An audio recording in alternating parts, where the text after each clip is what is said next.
चाय वाले से लेकर मॉल तक, बस QR स्कैन और पेमेंट डन।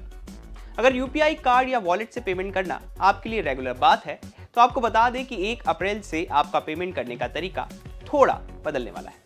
अब सिर्फ OTP डालकर पेमेंट नहीं होगा। जी हाँ, RBI ने नए नियम लागू कर दिए हैं जो आपकी सिक्योरिटी तो बढ़ाएंगे लेकिन प्रोसेस थोड़ा लंबा कर सकते हैं। नमस्कार, मैं हूं चिराग ठाकुर और आप देख रहे हैं बिस्तक। आज हम बात करेंगे RBI के नए डिजिटल पेमेंट नियमों की जो 1 अप्रैल 2026 से लागू हो रहे हैं। तो चलिए सबसे पहले ये बताते हैं कि सबसे बड़ा बदलाव क्या है। दरअसल अब हर डिजिटल पेमेंट में 2 स्टेप वेरिफिकेशन जरूरी होगा। पहले ये होता था कि जैसे ही आपने पेमेंट इनिशिएट किया आपके फोन पर OTP आता है, आपने वो एंटर किया और पेमेंट हो गया। लेकिन अब पेमेंट के लिए OTP प्लस एक और सिक्योरिटी स्टेप जरूरी होगा, जैसे पिन, पासवर्ड, फिंगरप्रिंट या फेस आईडी। यानी हर ट्रांजैक्शन अब 2 लेयर सिक्योरिटी से गुजरेगा। अब सवाल ये बनता है कि RBI ने ये बदलाव क्यों किया। दरअसल पिछले कुछ समय में ऑनलाइन फ्रॉड्स काफी बढ़ गए हैं। Fishing scams, SIM swap fraud, fake links, इनमें सिर्फ OTP से अकाउंट एक्सेस हो जाता था। इसलिए RBI ने कहा कि सिर्फ OTP पूरी तरह से सिक्योर नहीं है। अब एक एक्स्ट्रा लेयर जोड़कर सिक्योरिटी को और मजबूत किया गया है। अब समझते हैं कि आपके लिए क्या बदलेगा। सबसे पहली बात तो यह है कि पेमेंट करने में थोड़ा ज्यादा टाइम लग सकता है। हर बार एक्स्ट्रा वेरिफिकेशन करना पड़ेगा, खासकर अगर आपका डिवाइस नया हो या पेमेंट की अमाउंट बड़ी हो।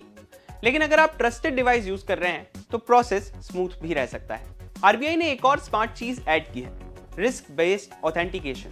यानी कि हर ट्रांजैक्शन को सिस्टम एनालाइज करेगा। अगर छोटी पेमेंट होगी तो कम चेक्स होंगे, लेकिन अगर पेमेंट बड़ी है तो उसमें ज्यादा चेक्स रहेंगे। यानी सिक्योरिटी भी स्मार्ट हो गई है। इसके साथ ही एक और बहुत बड़ा बदलाव हुआ है। अब अगर फ्रॉड होता है तो जिम्मेदारी सिर्फ आपकी नहीं होगी। अब बैंक्स और पेमेंट एप्स को अकाउंटेबल बनाया गया है। अगर सिस्टम की गलती से फ्रॉड हुआ तो आपको कंपनसेशन भी मिल सकता है।